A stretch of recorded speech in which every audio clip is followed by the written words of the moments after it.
আম্মু, আপনার পায়ে পড়ি, আমাকে এই লোকটার সাথে বিয়ে দেবেন না। লোকটার বয়স আমার বাবার চেয়েও বেশি, তার উপর সে মাতাল। আমি সারা জীবন আপনার কেনা দাসী হয়ে থাকবো আম্মু, আমাকে এই নরকে ঠেলে দেবেন না। দাসী হয়ে থাকলে কি আমার ব্যাংক ব্যালেন্স বাড়বে? জলিল সাহেব আমাকে নগদ 5 লাখ টাকা দিয়েছে, আর তোকে বিয়ে করলে আমার নামে শহরে ওই ফ্ল্যাটটাও লিখে দেবেন। তুই তো আমার পেটের মেয়ে না, সৎ মেয়ে। তোকে পালতে গিয়ে আমার অনেক টাকা খরচ হয়েছে, এবার উসুল করার পালা। রোদসী ফুপিয়ে ফুপিয়ে কাঁদতে লাগলো। তার পরনে একটা সস্তা লাল শাড়ি, চোখের কাজল লেপটে গেছে। সে অসহায় দৃষ্টিতে দরজার পাশে দাঁড়িয়ে থাকা তার অসুস্থ বাবা শফিকের দিকে তাকালো। আব্বু, তুমি কিছু বলছো না কেন? তুমি কি দেখতে পাচ্ছ না আম্মু আমাকে বিক্রি করে দিচ্ছে? আব্বু, আমাকে বাঁচাও। আমাকে মাফ করে দে মা, আমি পঙ্গু, অসহায়। এই মহিলার কথার উপর কথা বলার ক্ষমতা আমার নেই। আমার তো নিজের ওষুধ কেনার টাকা ওর কাছে হাত পেতে নিতে হয়। তুই ওর কথা মেনে নে মা, নইলে ও আমাদের রাস্তায় বের করে দেবে। আব্বু, তুমি টাকার জন্য নিজের রক্তকে এইভাবে... রোদসী আর কিছু বলতে পারল না। তার আগেই হালিমা রোদসীর চুলের মুঠি ধরে টেনে তুলে দাঁড় করালো। রোদসী ব্যথায় আর্তনাদ করে উঠল। ঠিক সেই মুহূর্তে বাড়ির বাইরের উঠোনে একটা দামি কালো গাড়ি এসে থামলো। গাড়ির শব্দে হালিমা চমকে জানালার দিকে তাকালো। কে রে ভাই, এই বস্তির রাস্তায় এত দামি গাড়ি নিয়ে কে আসলো? জলিল সাহেবের লোক নাকি? এদিকে হালিমা রোদসীকে ছেড়ে দিয়ে দরজার দিকে এগিয়ে গেল। রোদসী মেঝের উপর লুটিয়ে পড়ে কাঁদতে লাগলো। তার বুকের ভেতরটা ভয়ে শুকিয়ে কাঠ হয়ে যাচ্ছে। একটু পরেই জলিল নামের সেই নর পিশাচটা এসে তার শরীরটা ছিঁড়ে খাবে। এই ভেবে রোদসীর ইচ্ছা করছে এখনই বিষ খেয়ে মরে যেতে। বাইরে তখন গাড়ির দরজা খোলার শব্দ হলো। ধীর পায়ে গাড়ি থেকে নামলো একজন দীর্ঘদেহী পুরুষ। পরনে কালো শার্ট, হাতা কোনোই পর্যন্ত ফোল্ড করা, চোখে রোদ চশমা, মুখের পেশিগুলো শক্ত। তিনি আর কেউ নন, আরিয়ান। রোদসীদের কলেজের সবচেয়ে কড়া, গম্ভীর এবং রাগী প্রফেসর।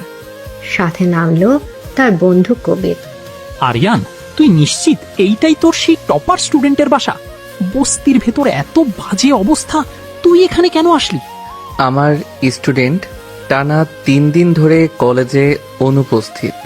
ফাইনাল এক্সামের আগে আমার সাবজেক্টের টপার স্টুডেন্ট এভাবে গায়েব হয়ে যাবে আর আমি হাত গুটিয়ে বসে থাকবো? ওর ফর্মের অ্যাড্রেস এটাই, চলো ভেতরে। আরিয়ান ধীর পায়ে বাড়ির উঠোনে পা রাখলো। ঠিক তখনই হালিমা বেরিয়ে আসলো। আরিয়ানের রাজকীয় উপস্থিতি দেখে হালিমা কিছুটা ভড়কে গেল। কে আপনারা? কাকে চাই? রোদসী কোথায়? আমি ওর প্রফেসর আরিয়ান মির্জা। ও 3 দিন ধরে কলেজে যাচ্ছে না কেন? ও মাস্টার মশাই, তা কলেজে আর গিয়ে কি করবে? মাইয়া মানুষের এত লেখাপড়া দিয়ে কি দুয়া পানি খাবে? আজ ওর বিয়ে, আমরা গরিব মানুষ, ভালো পাত্র পেয়েছি তাই বিয়ে দিয়ে দিচ্ছি। আপনি দয়া করে এখন আসুন। আরিয়ান ভ্রু কুঁচকে তাকালো। তার তীক্ষ্ণ কান বাড়ির ভেতর থেকে ভেসে আসা কান্নার আওয়াজটা ধরতে পারল। আরিয়ান কাউকে কোনো তোয়াক্কা না করে সোজা ঘরের ভেতর ঢুকে গেল। হালিমা বাধা দিতে গিয়েও আরিয়ানের চোখের শীতল দৃষ্টি দেখে পিছিয়ে আসলো।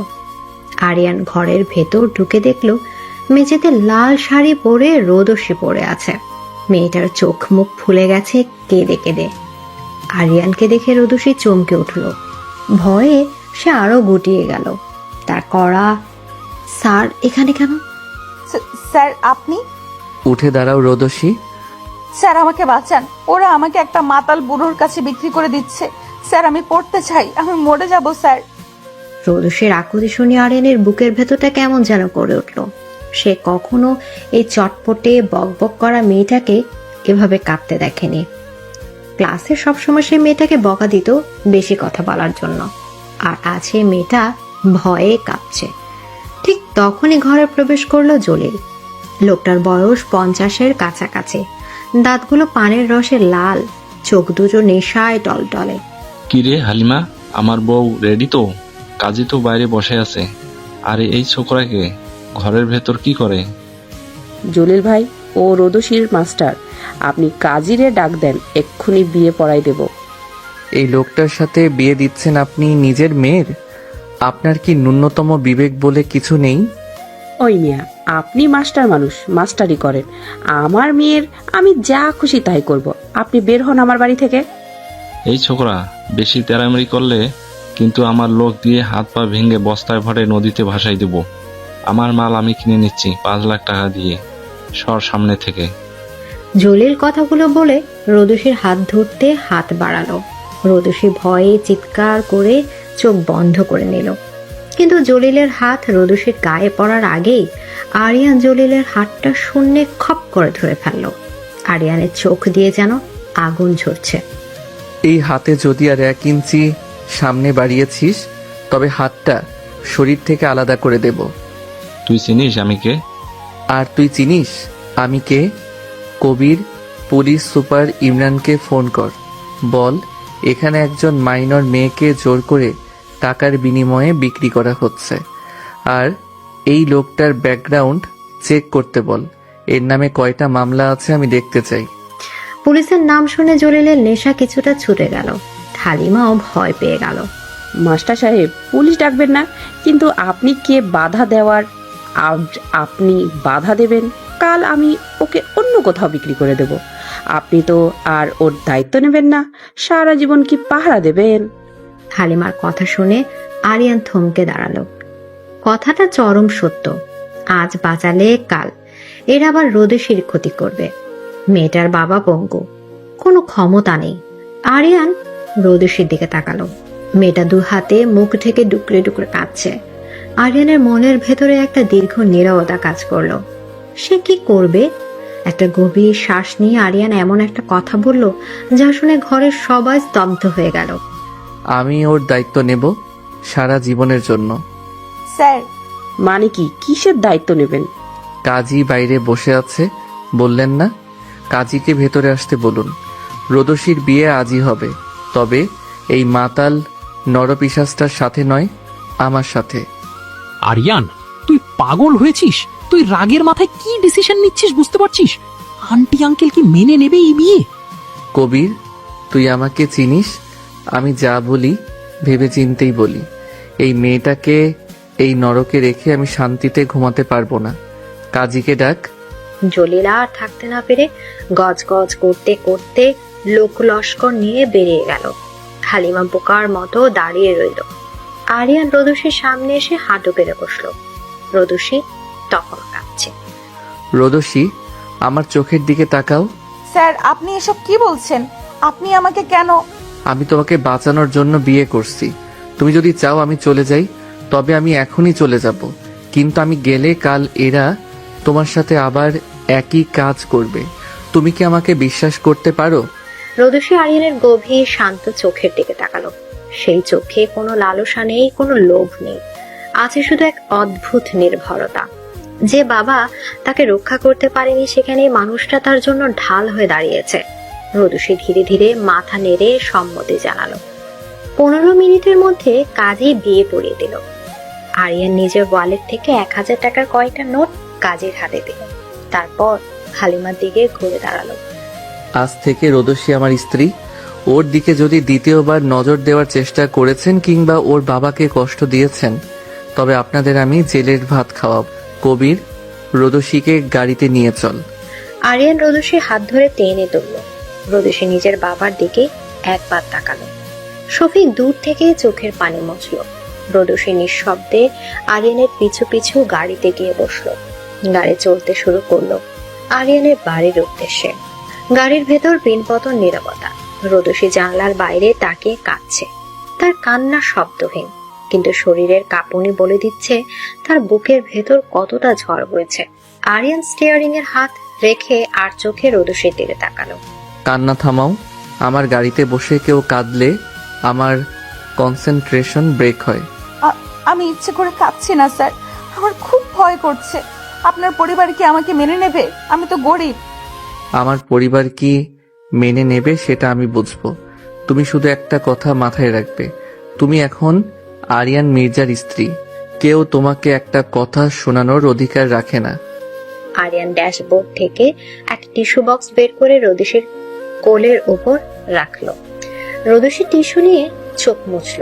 কিছুক্ষণের মাঝে গাড়ি একটা বিশাল আলিশান বাড়ির সামনে এসে থামল। গেট খুলে দিল দারোয়ান। আরিয়ান গাড়ি থেকে নেমে রোদসীর দিকে দরজা খুলে দিল। নামো। রোদসী ভয়ে ভয়ে নামলো। বাড়িটা দেখে সে অবাক। এত বিশাল বাড়ি, চারপাশে বাগান। সে তো কোনোদিন এত বড় বাড়ি স্বপ্নেও দেখেনি। আরিয়ান রোদসীকে নিয়ে সোজা ড্রয়িং রুমে প্রবেশ করলো। ড্রয়িং রুমে তখন চা খাচ্ছিলেন আরিয়ানের মা সুরাইয়া বেগম এবং বাবা মির্জা সাহেব। সাথে বসেছিল আরিয়ানের ছোট ভাইয়ের বউ তানিয়া। কিরে আরিয়ান, এত তাড়াতাড়ি ফিরে আসলি যে? আর তোর পেছনে এই ভিখারির মতো মেয়েটাকে? আম্মু, তোমার ভাষাটা ঠিক করো। ও ভিখারিনী নয়, ওর নাম রোদসী। ও আমার স্ত্রী। আরিয়ানের কথা শুনে সুরাইয়া বেগমের হাতের চায়ের কাপটা মেঝেতে পড়ে ভেঙে চুরমার হয়ে গেল। মির্জা সাহেব খবরের কাগজ নামিয়ে অবাক চোখে তাকালেন। তানিয়া মুখ চেপে হাসলো। কি বললি তুই? স্ত্রী? মাথা খারাপ হয়ে গেছে তোর? একটা রাস্তার মেয়েকে তুই বিয়ে করে এই বাড়িতে নিয়ে এসেছিস? জেবাকে ছেড়ে তুই এই বস্তির মেয়েটাকে? আম্মু, আমি জেবাকে ছাড়িনি, জেবা আমাকে ছেড়েছিল। আর রোদসী রাস্তার মেয়ে না, ও আমার স্টুডেন্ট। এক অমানুষের হাত থেকে ওকে বাঁচাতে আমি বিয়ে করতে বাধ্য হয়েছি। বাধ্য হয়েছিস মানে কি? তুই কি দুনিয়ার সব দুঃখী মেয়ের দায়িত্ব নিবি নাকি? আমি এই অশিক্ষিত ছোট লোকের মেয়েকে আমার বাড়ির বউ হিসেবে কখনো মানবো না। বের করে দে ওকে এ বাড়ি থেকে। সুরাইয়া বেগম রোদসীর দিকে তেড়ে আসতে নিলে মির্জা সাহেব উঠে দাঁড়ালেন। সুরেয়া, শান্ত হ। আরিয়ান কোনো ছোট বাচ্চা নয়। ও যখন বিয়ে করে এনেছে নিশ্চয়ই কোনো কারণ আছে। আর আমাদের বাড়ির বউকে এভাবে অপমান করার কোনো অধিকার তোমার নেই। আপনি তো সবসময় ছেলের পক্ষই নেবেন। আমি এই মেয়েকে এই এক মুহূর্তের জন্য এই বাড়িতে দেখতে চাই না। রোদসী এই বাড়িতেই থাকবে আম্মু, এবং সম্মানের সাথেই থাকবে।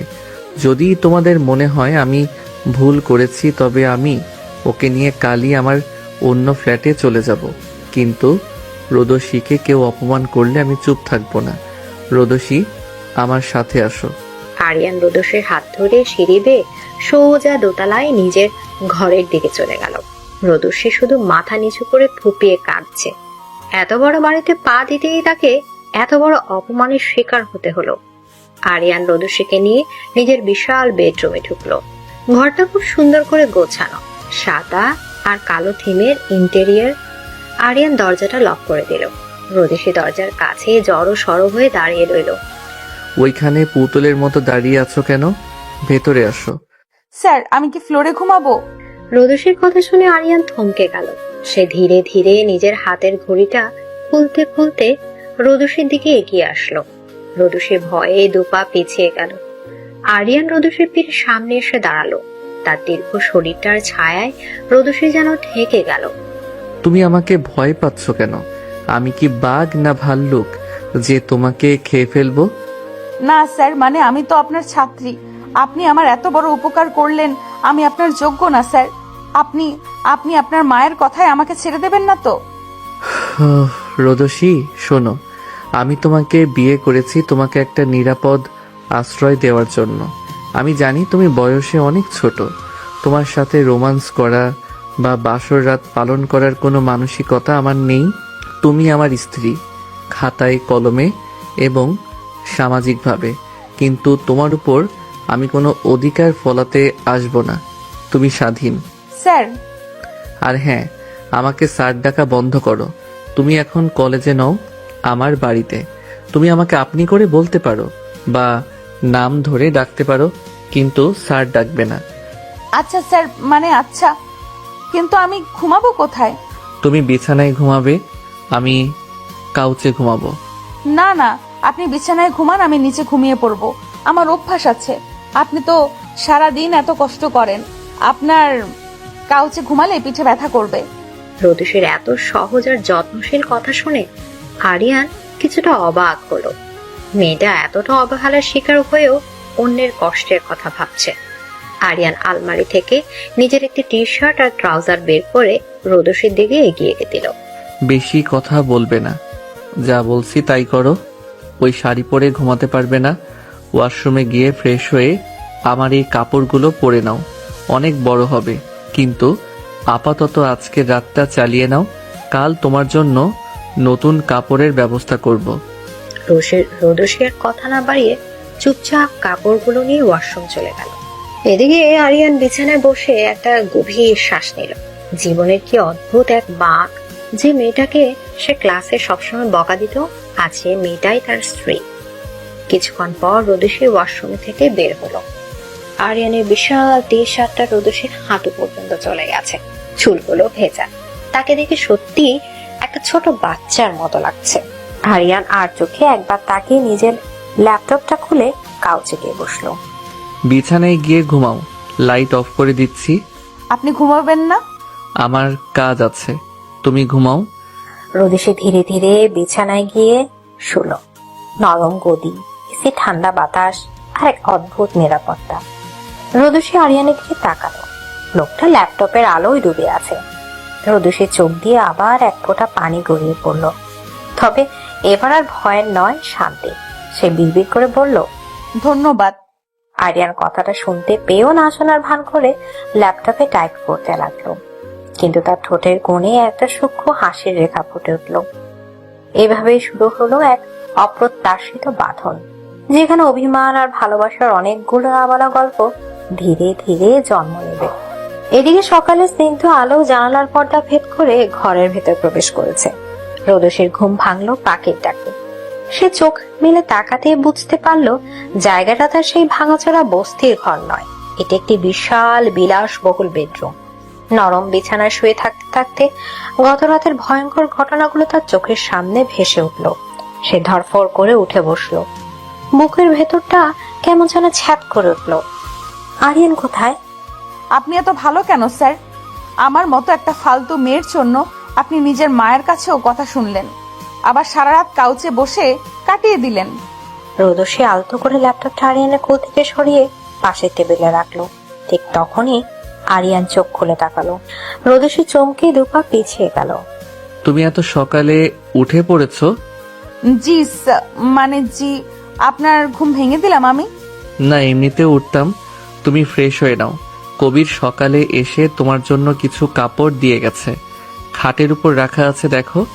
রোদসী খাটের দিকে তাকিয়ে দেখলো কয়েকটা শপিং ব্যাগ রাখা। সে ব্যাগগুলো খুলে অবাক হয়ে গেল। কয়েকটা খুব সুন্দর সালোয়ার কামিজ আর শাড়ি। এত কাপড়? কিন্তু এগুলো তো অনেক দামি, আমার তো এত দামি কাপড় পরার অভ্যেস নেই। এখন থেকে অভ্যাস করো। তুমি আরিয়ান মির্জার স্ত্রী, তোমার সবকিছুই এখন থেকে আমার দায়িত্বে। যাও, তৈরি হয়ে নাও, আজ কলেজে যেতে হবে। কলেজে? কিন্তু সবাই যদি জেনে যায়? কেউ জানবে না, কলেজের কেউ জানে না যে আমাদের বিয়ে হয়েছে। আর আপাতত আমি চাইও না কেউ জানুক।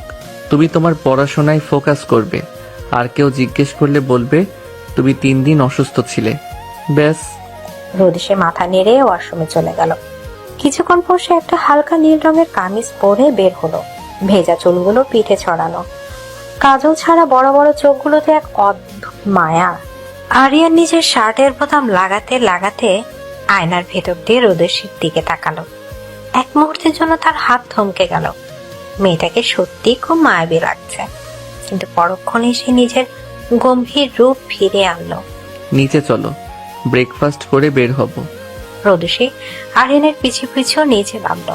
ডাইনিং টেবিলে তখন সবাই উপস্থিত। সুরাইয়া বেগম রোদেশীকে দেখেই মুখ বাঁকালেন। তানিয়াও তার ছেলের হাসি হাসলো। তবে ফাহাদ রোদেশীকে দেখে বেশ অবাক হলো। ভাইয়া, ওয়াও, তুমি তো দেখছি লুকিয়ে লুকিয়ে দারুণ কাজ করছো। ভাবি তো মাশাআল্লাহ অনেক সুন্দর। ফাহাদ, তুমি কি শুরু করলে? কোথা থেকে একটা বস্তির মেয়েকে উঠিয়ে এনেছো, আর তুমি তাকে ভাবি বলছো? তানিয়া, মুখ সামলে কথা বলো। ভাইয়া যখন বিয়ে করে এনেছে তখন উনি এই বাড়ির বউ, আমার ভাবি। ফাহাদ, চুপ কর তুই।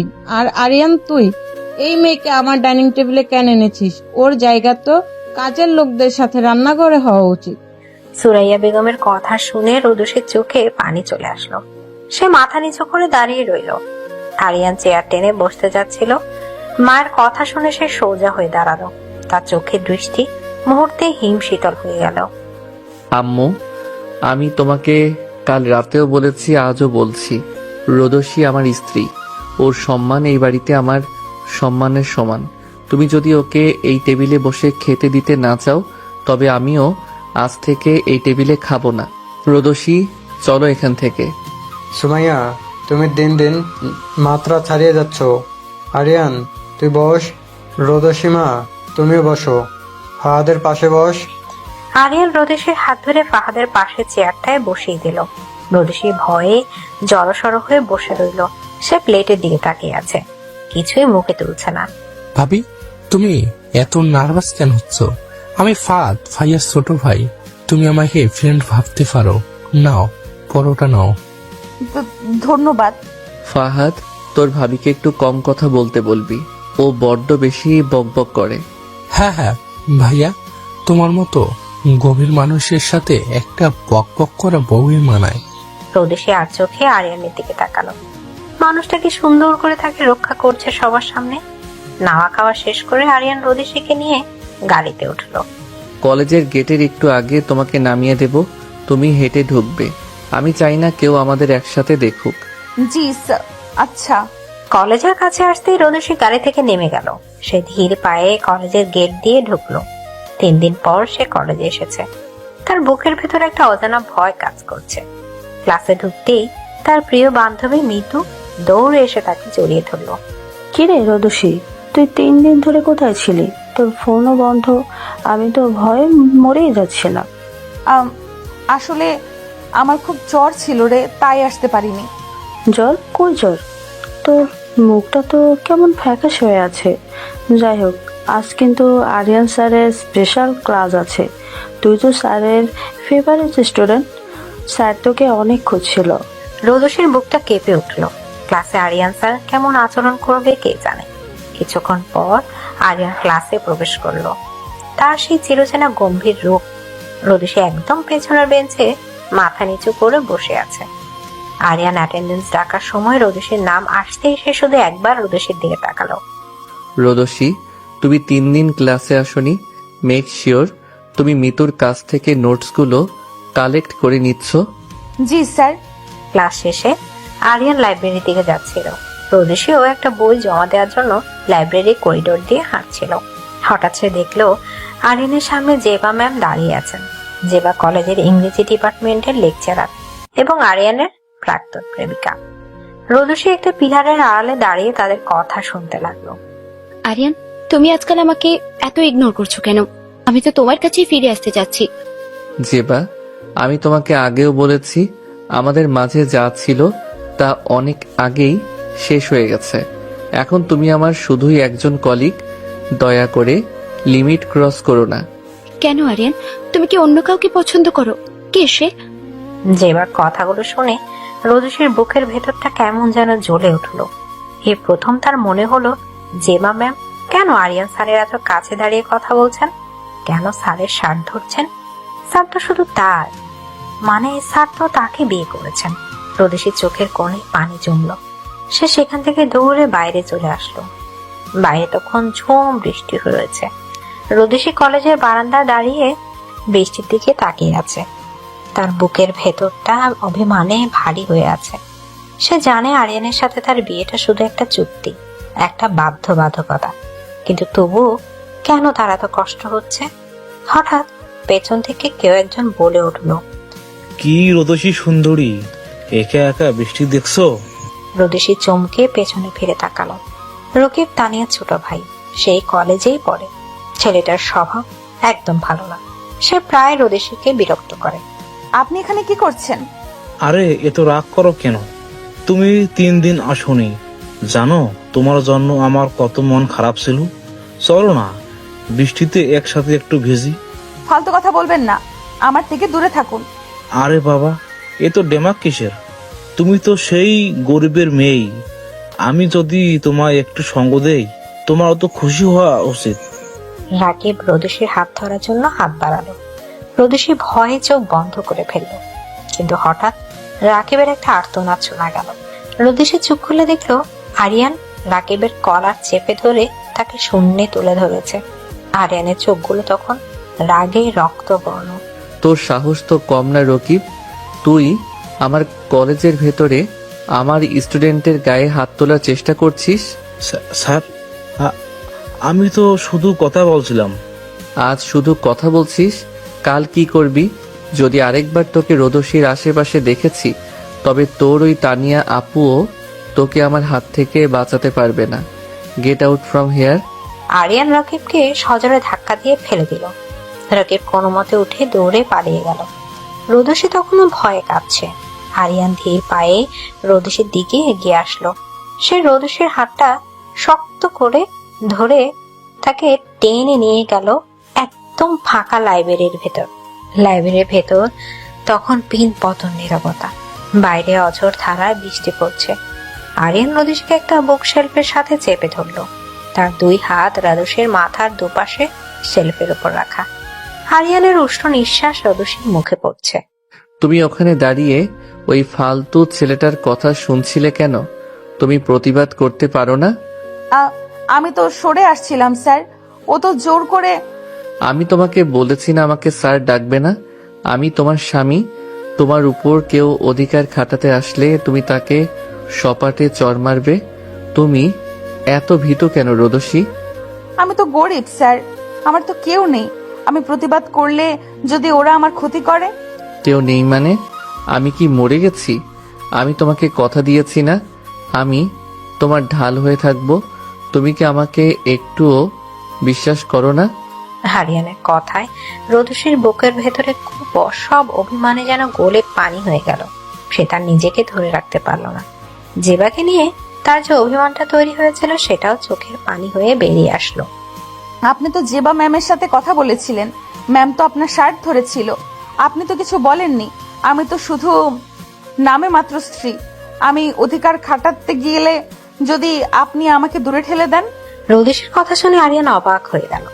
এই ছোট্ট মেয়েটা কি তাহলে তাকে নিয়ে জেলাস ফিল করছে? আরিয়ানের ঠোঁটের কোণে একটা বাঁকা হাসি ফুটে উঠল। সে রোদসীর আরো একটু কাছে এগিয়ে গেল। তুমি কি জেবাকে নিয়ে জেলাস হচ্ছ রোদসী? আমি কেন জেলাস হতে যাব?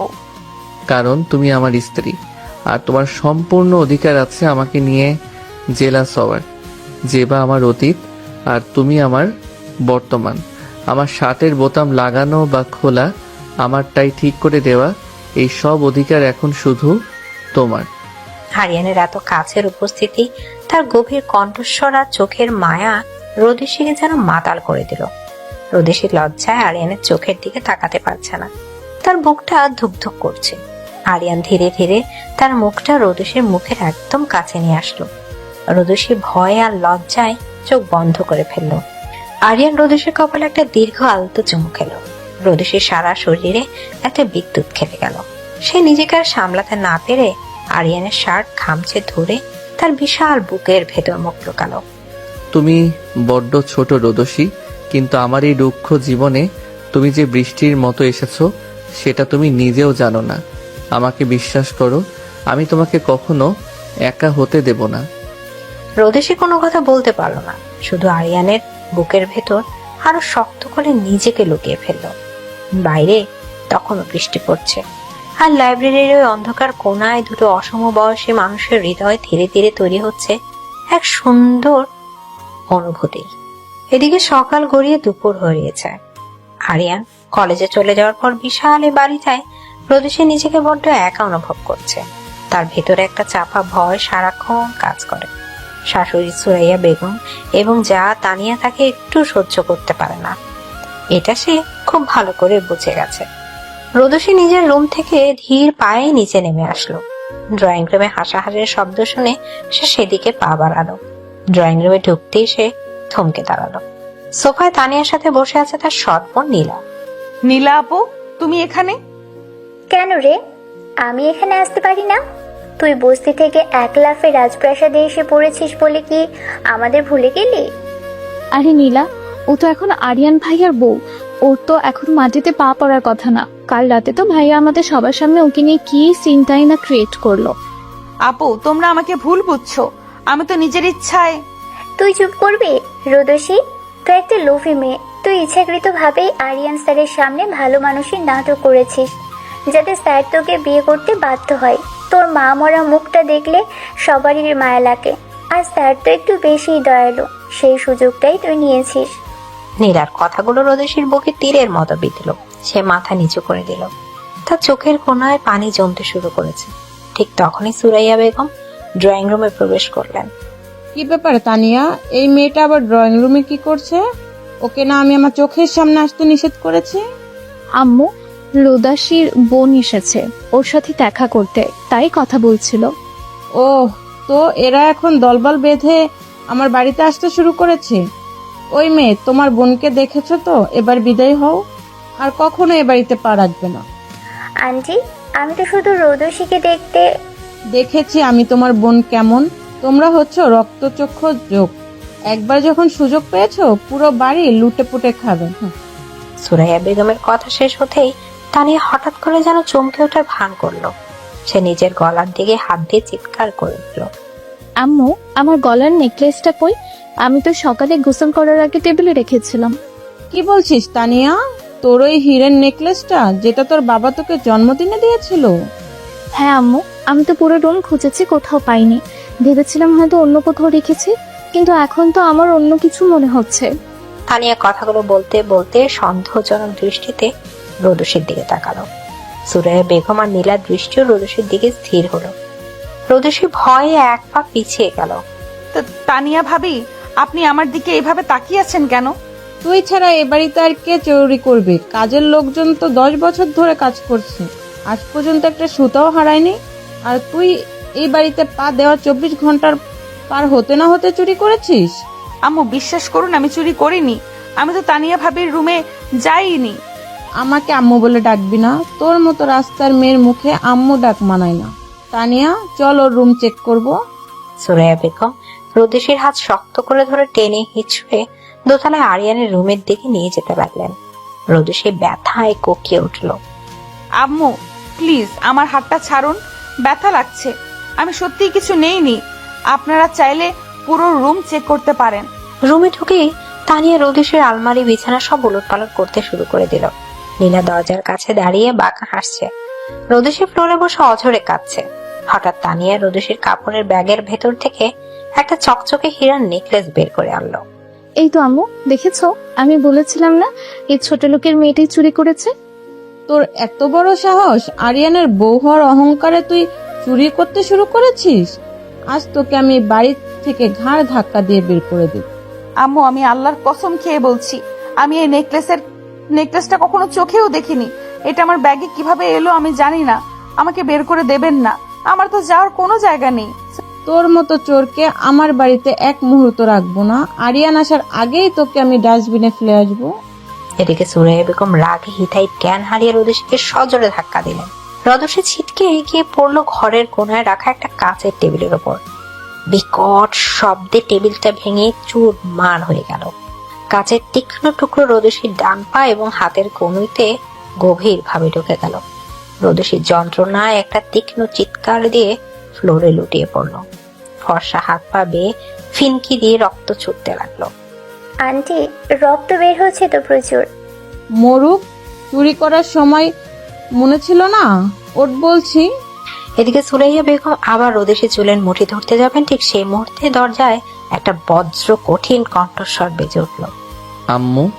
কণ্ঠস্বরটা এতটাই ভারী আর ভয়ঙ্কর ছিল যে ঘরের ভেতর সবাই যেন জমে বরফ হয়ে গেল। আরিয়ান দরজার সামনে দাঁড়িয়ে আছে। তার চুলগুলো উস্কো খুস্কো, চোখের দৃষ্টিতে যেন দাবানল চলছে। সে ধীর পায়ে ঘরের ভেতর প্রবেশ করলো। ফ্লোরে কাঁচের টুকরোর মাঝে রক্তে ভেসে যাওয়া রোদেশীকে দেখে তার বুকের ভেতরটা যেন কেউ ধারালো অস্ত্র দিয়ে চিরে ফেললো। আরিয়ানের পা কাঁপছিল না, কিন্তু তার চোয়াল শক্ত হয়ে আছে। সে কারো দিকে না তাকিয়ে সোজা রোদেশীর কাছে গিয়ে বসলো। রোদেশী তখন ব্যথায় নীল হয়ে গেছে, চোখ দুটো আধা বোঝা। আরিয়ানকে দেখে সে কাঁপা কাঁপা হাতটা বাড়িয়ে দিয়ে ফিসফিস করে বলল, স্যার, আমি চুরি করিনি। বিশ্বাস করুন স্যার, আমি সত্যিই চোর না। আরিয়ান কোনো কথা বলল না। সে খুব সাবধানে রোদেশীকে নিজের দুই হাতে পাচাকলা করে কোলে তুলে নিল। রোদেশীর রক্তে আরিয়ানের সাদা শার্টটা লাল হয়ে গেল, কিন্তু সেদিকে তার কোনো ভ্রুক্ষেপ নেই। সে রোদেশীকে খুব যত্ন করে বিছানায় শুয়ে দিল। তারপর নিজের রুমাল দিয়ে রোদেশীর পায়ের গভীর ক্ষতটা চেপে ধরলো যাতে রক্ত পড়া বন্ধ হয়। আরিয়ান, তুই ওকে আদর করে বিছানায় শোয়াচ্ছিস? তুই জানিস ও কি করেছে? ও তানিয়ার হীরের নেকলেস চুরি করেছে। ওর ব্যাগের ভেতর থেকে সেটা পাওয়া গেছে। তানিয়া, তোমার ওই হীরার নেকলেসটার দাম কত? ভাইয়া প্রায় 4 লাখ টাকা। 4 লাখ? আমার স্ত্রীর যদি গয়নার শখ হয় তবে আমি তাকে 40 লাখ টাকার গয়না 1 ঘন্টার মধ্যে কিনে দেওয়ার ক্ষমতা রাখি। ও কেন তোমার ওই সস্তা 4 লাখ টাকার নেকলেস চুরি করতে যাবে? তুই ওকে আড়াল করছিস আরিয়ান, ওর ব্যাগে নেকলেসটা পাওয়া গেছে। ওর ব্যাগে নেকলেসটা পাওয়া গেছে নাকি ওর ব্যাগে নেকলেসটা রাখা হয়েছিল? আম্মু, তুমি কি ভুলে গেছো এই বাড়িতে সিসিটিভি ক্যামেরা আছে? আমি কি এখন সিকিউরিটি রুম থেকে ফুটেজ বের করে দেখব গত 1 ঘন্টায় রোদসীর রুমে কে কে ঢুকেছিল? আরিয়ানের কথায় তানিয়া এবং নীলার মুখ ফ্যাকাশে হয়ে গেল। তানিয়া ঢোক গিলে মাথা নিচু করে ফেলল। আরিয়ান সেটা খেয়াল করলো। তার চোখের দৃষ্টি এবার তানিয়া নীলার দিকে স্থির হলো। আমি জানি রোদসী চুরি করেনি, আর যে এই নোংরা কাজটা করেছে তাকে আমি এই বাড়ি থেকে ঘাট ধরে বের করব না, সোজা পুলিশের হাতে তুলে দেব। ঠিক তখন দরজার কাছে মির্জা সাহেব উপস্থিত হলেন। তার হাতে একটা বাদামি রঙের ফাইল। তিনি দীর্ঘশ্বাস ফেলে রুমের ভেতর অবস্থান দেখলেন।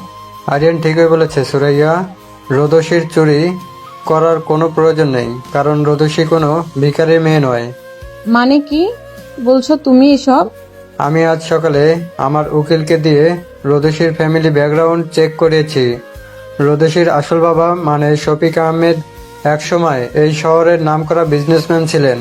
তার নামে কোটি টাকার সম্পত্তি ছিল, কিন্তু এই নীলার মা হালিমা শফিক সাহেবের অসুস্থতার সুযোগ নিয়ে জাল কাগজের মাধ্যমে সমস্ত সম্পত্তি নিজের আর নীলার নামে করে নিয়েছে। রোদসীকে দিনের পর দিন আটকে রেখে অবহেলা করেছে। আসল চোর তো রোদসী নয়, সুরাইয়া আসল চোর হলো এই নীলা আর ওর মা। এদিকে মির্জা সাহেবের কথা শুনে পুরো রুম নিস্তব্ধ হয়ে গেল। রোদসী নিজেও অবাক হয়ে ফ্যাল করে তাকিয়ে রইল।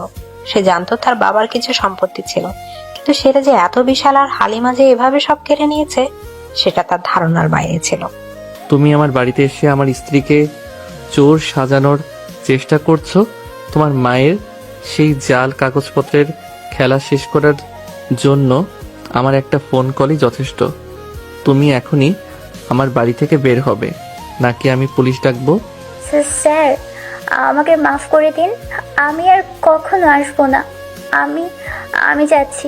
নীলা এক মুহূর্ত দেরি না করে দৌড়ে রুম থেকে বেরিয়ে গেল। তানিয়াও ভয়ে কাচুমুচো হয়ে দাঁড়িয়ে রইল। আরিয়ান এবার তার মায়ের দিকে তাকালো। আম্মু, তুমি আমার জন্মদাত্রী মা, তোমাকে আমি কিছু বলতে পারবো না, কিন্তু আজ তুমি আমার স্ত্রীর গায়ে হাত তুলেছ, তাকে রক্তপাত করিয়েছ। আমি আজন্ম তোমার সম্মান করেছি, কিন্তু আজ তুমি আমার চোখের সামনে থেকে সেই সম্মানটা ধুলোয় মিশিয়ে দিলে। দয়া করে আমার রুম থেকে সবাই বেরিয়ে যাও। আমি আমার স্ত্রীকে নিয়ে একা থাকতে চাই। আরিয়ান, তুই একটা মেয়ের জন্য আমাকে... সুরাইয়া, যথেষ্ট হয়েছে, চলো এখান থেকে। আরিয়ান, চিকিৎসা কর, আমি ডাক্তারকে ফোন দিচ্ছি। মির্জা সাহেব সুরাইয়া বেগম আর তানিয়াকে নিয়ে রুম থেকে বেরিয়ে গেলেন। দরজাটা ভেতর থেকে লক করে দিল আরিয়ান। রোদেশী তখনও বিছানায় শুয়ে ফুপিয়ে কাঁদছে। ব্যথায় তার শরীর কুকড়ে যাচ্ছে। আরিয়ান ফার্স্ট এড বক্স নিয়ে রোদেশীর পাশে এসে বসলো। পাটা একটু সোজা করো, কাচের টুকরোগুলো বের করতে হবে, একটু ব্যথা লাগবে। স্যার, আমি খুব অশুভ, তাই না? আমি আসার পর থেকে আপনার পরিবারে শুধু অশান্তি হচ্ছে। আপনার মা আপনাকে কত কথা শোনালো আমার জন্য। আমাকে বের করে দিন স্যার, আমি আপনার এই গোছানো জীবনটা নষ্ট করতে চাই না। রোদেশীর কথা শুনে আরিয়ানের হাত থেমে গেল। সে চিমটি দিয়ে খুব সাবধানে রোদেশীর পা থেকে কাচের একটা বড় টুকরো বের করে আনলো। রোদেশী ব্যথায় আরিয়ানের কাঁধ খামচে ধরলো। আরিয়ান আলতো করে ডেটল দিয়ে ক্ষতস্থান মুছে দিতে লাগলো। অশুভ কাকে বলে জানো রোদসী? যে মানুষের মনে লোভ থাকে, যে অন্যের ক্ষতি করে আনন্দ পায়। তুমি অশুভ নও, তুমি একটা অবহেলিত ফুল, যাকে সবাই শুধু পিষে মারতে চেয়েছে, কিন্তু আমি তোমাকে পিষে মারার জন্য আনিনি। কিন্তু আপনার মা, উনি তো আমাকে কখনো মেনে নেবেন না। আমার মায়ের মেনে নেওয়া বা না নেওয়ার উপর আমাদের সম্পর্ক নির্ভর করে না। আমি তোমাকে বিয়ে করেছি, আমার মা নয়। আরিয়ান মলম লাগিয়ে যত্ন করে রোদেশির পায়ে ব্যান্ডেজ বেঁধে দিল। তারপর হাতের কোণে কেটে যাওয়া অংশে মলম লাগাতে লাগলো। রোদেশি মুগ্ধ হয়ে আরিয়ানের মুখের দিকে তাকিয়ে রইল। এত গম্ভীর, এত রাগে একটা মানুষের ভেতরে এত মায়া লুকিয়ে থাকতে পারে, সেটা রোদেশি আজ নিজের চোখে দেখেছে। আরিয়ান ব্যান্ডেজ করা শেষ করে রোদেশির চোখের দিকে তাকালো। রোদেশির চোখে তখন জলের ধারা আর দৃষ্টিতে এক অদ্ভুত নির্ভরতা। আরিয়ান নিজের হাত বাড়িয়ে রোদেশির চোখের পানি মুছে দিল। আমি তোমাকে বলেছিলাম রোদসী, তুমি প্রতিবাদ করতে শেখো। আজ যদি আমি না আসতাম তাহলে কি হতো? তুমি কেন তানিয়ার কথার মুখের উপর জবাব দিলে না? আমি ভয় পেয়েছিলাম, আমি তো গরিব। আবার একই কথা। তুমি গরিব নও রোদসী। আব্বু তো প্রমাণ করেই দিল যে তোমার বাবা কত বড় সম্পত্তির মালিক। আর তাছাড়াও তুমি আরিয়ান মির্জার স্ত্রী। তোমার কোনো কিছুর অভাব নেই, অভাব শুধু তোমার সাহসের। আমার খুব কষ্ট হচ্ছিল স্যার, যখন ওনারা আমাকে চোর বলছিল। আমার মনে হচ্ছিল মরে যাই, কিন্তু আপনি যখন ঢুকলেন আমার মনে হলো আমার পৃথিবীতে আলো ফিরে এসেছে। আপনি আমাকে এত বিশ্বাস করেন। বিশ্বাস করি বলেই তো দায়িত্ব নিয়েছি। আর তুমি যে চুরি করতে পারো না সেটা আমি তোমার চোখ দেখেই বুঝতে পারি। তোমার এই চোখ দুটো বড় মায়াবী রোদসী। এই চোখে লোভ নেই, শুধু একরাশ অভিমান জমে আছে। আরিয়ান কথায় রোদেশির বুকের ভেতর একটা অজানা শিহরণ খেলে গেল। সে আরিয়ানের চোখের দিকে তাকিয়ে যেন হারিয়ে গেল।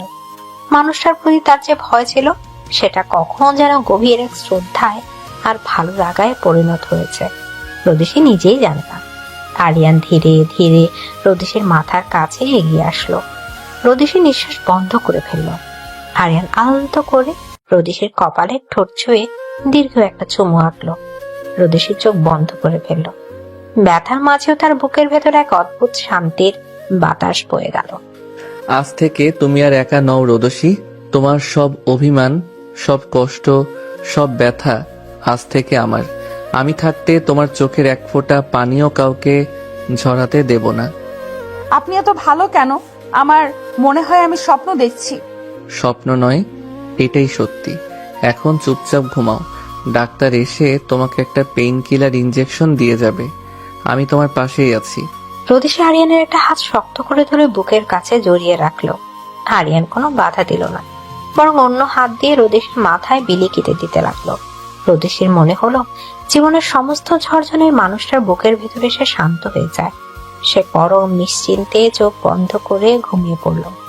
আর আরিয়ান নির্নিমেষ দৃষ্টিতে তাকিয়ে রইল তারই পিচ্চি বউটার দিকে, যার জন্য সে আজ নিজের পরিবারের বিরুদ্ধে দাঁড়িয়েছে। ভালোবাসার এক নতুন নীরব অধ্যায় যেন আজ থেকেই শুরু হলো। এদিকে ক্যাফের একটি নির্জন টেবিলে মুখোমুখি বসে আছে জেবা এবং তার ভাই সাদমান। সাদমানের ঠোঁটে একটা কুটিল হাসি, আর জেবার চোখে আরিয়ানকে না পাওয়ার তীব্র আক্রোশ। সাদমান একটা খাম জেবার দিকে এগিয়ে দিল। এই নে, তোর কাজ হয়ে গেছে। আরিয়ান মির্জার এই বস্তির বইয়ের এবার আসলে বেরিয়ে আসবে। তুমি শিওর তো সাদমান?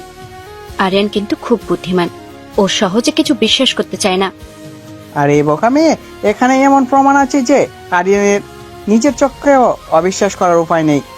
রোদসির ওই লোভী সৎমা হালিমার সাথে আমি ডিল করেছি। হালিমাকে 10 লাখ টাকা দেখার লোভ দেখিয়ে একটা অডিও রেকর্ড করেছি। হালিমা নিজের মুখে বলেছে যে রোদাসিকে আরিয়ানের বাড়িতে পাঠানো হয়েছে সম্পত্তির পেপার চুরি করার জন্য। আর এই দেখ আরিয়ানের সই করা ব্ল্যাঙ্ক স্ট্যাম্প পেপার। এটা তুই পেলি কোথায়? আরিয়ানের স্টাডি রুম থেকে সরিয়েছে স্বয়ং তোর ওই আদরের আরিয়ানের কাজের লোক। টাকার কাছে সবাই বিক্রি হয় রে জেবা। তুই শুধু আজ কলেজে গিয়ে এই খামটা আরিয়ানের হাতে দিবি, তারপর দেখবি ওই পিচ্চি মেয়েটাকে আরিয়ান কিভাবে ঘাট ধাক্কা দিয়ে বের করে দেয়। জেবা খামটা হাতে নিয়ে বাঁকা হাসলো। তার চোখে এখন প্রতিশোধের আগুন। দুপুরবেলা কলেজের প্রিন্সিপালের রুম থেকে মাত্র বের হয়েছে আরিয়ান। তার মনটা আজ বেশ ফুরফুরে। রোদেশির পায়ের ক্ষতটা এখন কিছুটা শুকিয়েছে। মেয়েটা আজ নিজের হাতে তার জন্য টিফিন বানিয়ে দিয়েছে। আরিয়ান নিজের কেবিনে ঢুকে টিফিন বক্সটা খুলতে যাবে, ঠিক তখনই দরজা কড়া নাড়লো Zeba. May I come in Aryan? Zeba, আমি এখন একটু ব্যস্ত। কি চাই তোমার? তুমি ব্যস্ত আমি জানি, কিন্তু তুমি যে অন্ধবিশ্বাস নিয়ে একটা কালসাপ নিজের ঘরে পুষছো সেটা তোমার জানা দরকার।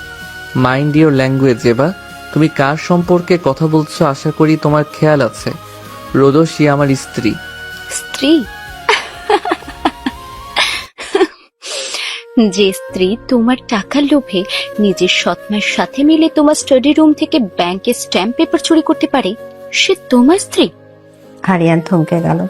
স্ট্যাম্প পেপারের কথা জেবা কিভাবে জানলো? আরিয়ান জেবার দিকে তীক্ষ্ণ দৃষ্টিতে তাকালো। জেবা খামটা আরিয়ানের ডেস্কের উপর ছুঁড়ে মারলো। নিজের চোখেই দেখো আরিয়ান, এই পেপারস গুলো তোমার ড্রয়ারে থাকার কথা, তাই না? কিন্তু এগুলো গত রাতে রোদসীর সৎমা হামিলার হাত থেকে আমার ভাই সাদনান উদ্ধার করেছে। আর সাথে ওই অডিও রেকর্ডটাও শোনো। আরিয়ান খামটা খুলে দেখলো সত্যি তার সিগনেচার করা ব্ল্যাঙ্ক স্ট্যাম্প পেপার। তার হাত কিছুটা কেঁপে উঠল। সে জেবার ফোন থেকে প্লে করা অডিওটা শুনতে লাগলো। হালিমার কণ্ঠ। আরে ভাই, রাদুসী আমার মাইয়া, আমি শিখা পড়ায় পাঠাইছি ওরে। মাস্টার সাহেবের অনেক টাকা, কান্নাকাটির নাটক কইরা ঘরে ঢুকছে। স্ট্যাম্প পেপার তো চুরি করছে, আস্তে আস্তে পুরা বাড়ি আমার নামে লেখা নিবে। আপনি শুধু আমার 10 লাখ টাকা দিয়া দেন। অডিওটা শোনার পর আরিয়ানের চোয়াল শক্ত হয়ে গেল। তার চোখের মনি স্থির, কবলের রগগুলো ফুলে উঠেছে। সে কোনো কথা না বলে টিফিন বক্সটা এক ঝটকা ডাস্টবিনে ফেলে দিল। জেবা মুচকি হেসে কেবিন থেকে বেরিয়ে গেল। সন্ধ্যা নেমে এসেছে।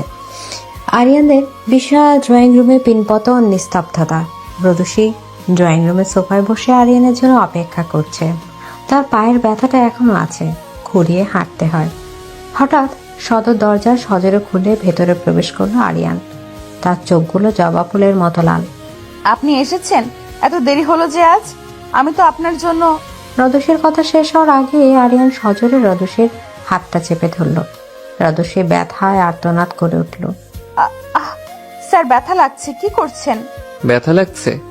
সত্যি ব্যথা লাগছে নাকি এটাও তোমার ওই মাস্টার প্ল্যানের কোনো অংশ? Master plan? আপনি এসব কি বলছেন? আরিয়ান খামটা রদসীর মুখের উপর ছুঁড়ে মারল। স্ট্যাম্প পেপারগুলো মেঝেতে ছড়িয়ে পড়ল। ড্রয়িং রুমের আওয়াজ শুনে সুরাইয়া বেগম এবং তানিয়াও বেরিয়ে এলেন। এই পেপারগুলো চেনো রোদসী? এগুলো আমার স্টাডি রুমে লকারে ছিল। এগুলো হালিমার কাছে কিভাবে গেল? আমি জানি না স্যার, আমি তো আপনার স্টাডি রুমে কখনোই যাইনি। আম্মুর কাছে এগুলো কিভাবে যাবে? আম্মু? এখনো ওই লোভী মহিলাটাকে আম্মু ডাকছো? বাহ, কি নিখুঁত অভিনয় তোমার। যেদিন তোমাকে ওই মাতালটার হাত থেকে বাঁচিয়েছিলাম সেদিন তোমার ওই কান্না, ওই অসহায়ত্ব সব নাটক ছিল, তাই না? সম্পত্তির লোভে তুমি আর তোমার মা মিলে আমাকে ফাঁদে ফেলেছো। আরিয়ানের প্রতিটা শব্দ রোদসীর বুকে হাতুড়ির মতো আঘাত করতে লাগলো। তার চোখের সামনে পৃথিবীটা যেন দুলতে শুরু করেছে। এই মানুষটা, যাকে সে দেবতার মতো বিশ্বাস করতে শুরু করেছিল, যার বুকে মাথা রেখে সে জীবনের সব কষ্ট ভুলে গিয়েছিল, আজ সে তাকে সম্পত্তির লোভে বলছে। রোদসীর চোখের কোণ দিয়ে এক ফোঁটা জল গড়িয়ে পড়ল। আপনি সত্যিই ভাবছেন আমি টাকার জন্য আপনার সাথে এই নাটক করেছি? ভাবার কি আছে? প্রমাণ তো আমার সামনে। হালিমার নিজের মুখের অডিও আমি শুনেছি। সে নিজে স্বীকার করেছে যে তুমি এগুলো চুরি করে তার কাছে পাঠিয়েছ।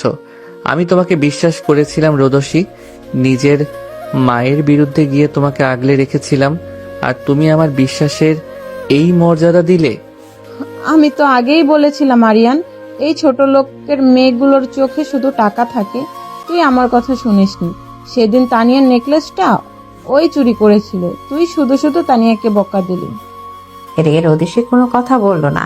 সে মাথা নিচু করে শুধু ফ্লোরে পড়ে থাকা পেপারগুলোর দিকে তাকিয়ে রইল। তার বুকের ভেতরটা যেন কেউ ধারালো কাঁচি দিয়ে টুকরো টুকরো করে কাটছে। সে কি চিৎকার করে বলবে যে সে নির্দোষ? সে কি প্রমাণ খুঁজবে? না, রাদসীর অভিমান তার অস্তিত্বকে গ্রাস করে নিল। যে স্বামী তার চোখের ভাষা পড়তে পারে না, তাকে হাজার প্রমাণ দিয়েও ভালোবাসা পাওয়া যায় না। রোদসী খুব ধীর পায়ে আরিয়ানের দিকে এগিয়ে গেল। সে আরিয়ানের চোখের দিকে সোজা তাকালো। সে মায়াবী চোখে আজ কোনো ভয় নেই, আজ এক তীব্র জমাট বাঁধা অভিমান আর বুক ফাটা কষ্ট। হ্যাঁ, আমি চুরি করেছি। রোদসীর মুখে এই কথা শুনে আরিয়ান চমকে উঠল। তার বুকের ভেতরটা ধক করে উঠল। সে আশা করেছিল রোদসী কাঁদবে, তার পা জড়িয়ে ধরবে, বলবে সে নির্দোষ। কিন্তু রোদসী এত শান্ত কেন? তুমি স্বীকার করছো? হ্যাঁ, স্বীকার করছি। আমি একটা লোভী বস্তির মেয়ে। আমি আপনার সম্পত্তি চুরি করার জন্যই ওই বিয়ে করার নাটকটা করেছিলাম।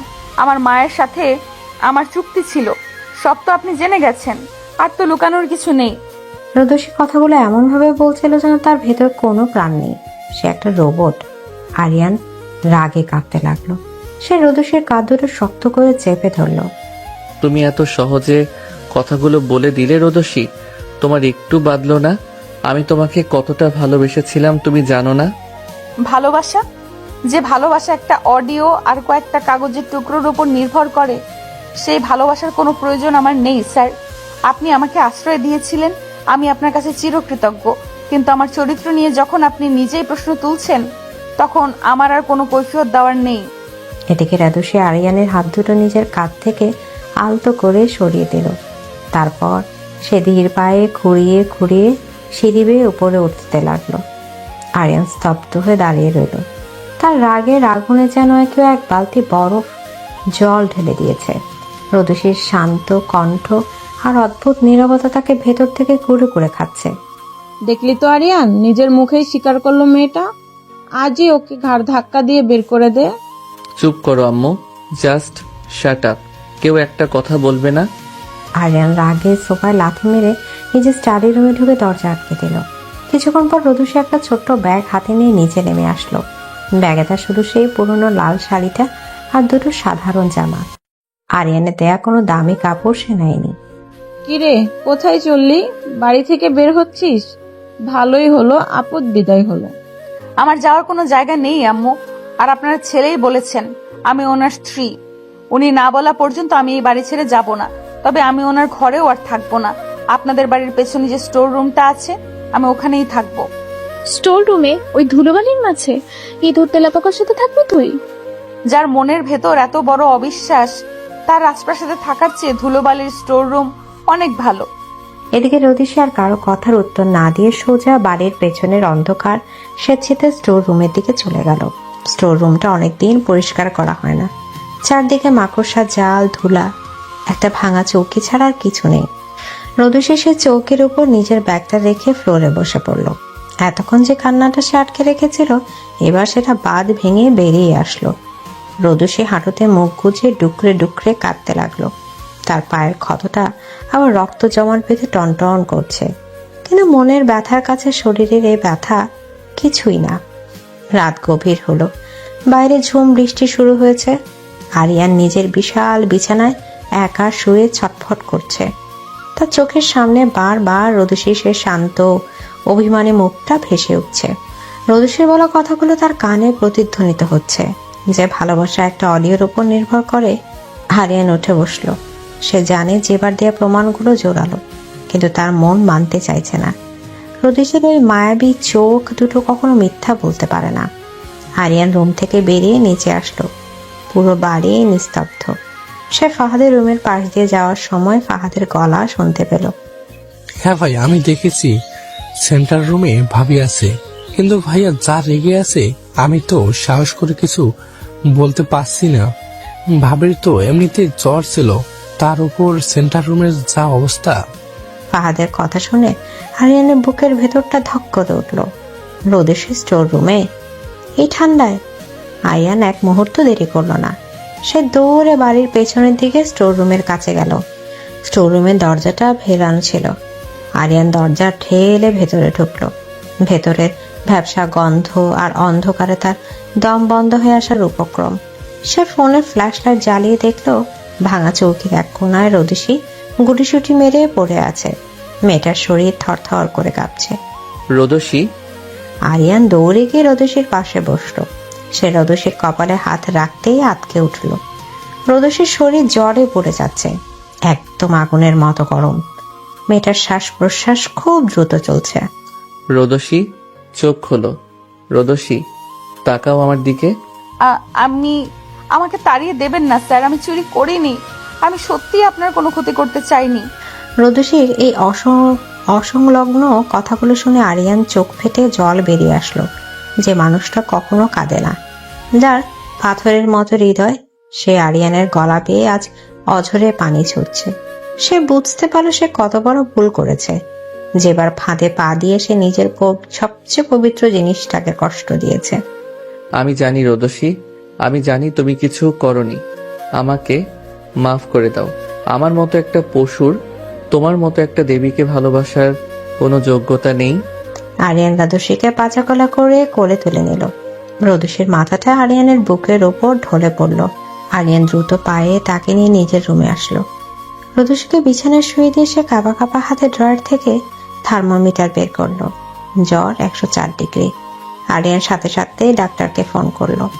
তারপর সে জলপট্টি নিয়ে রোদসীর কপালে দিতে লাগলো। সারা রাত আরিয়ান এক মুহূর্তের জন্য চোখের পাতা এক করেনি। সে রোদসীর হাতটা নিজের দুই হাতের মাঝে শক্ত করে ধরে ফ্লোরে বসে রইল। রোদসী জ্বরের ঘোরে বারবার কেঁপে উঠছে আর আরিয়ানের হাতটা খামচে ধরছে। আপনি আমাকে বিশ্বাস করেন না, আপনি আমাকে খারাপ ভাবেন। আমি চলে যাব, অনেক দূরে চলে যাব। কোথাও যেতে দেব না তোমাকে। তুমি আমার শ্বাস রোদসী।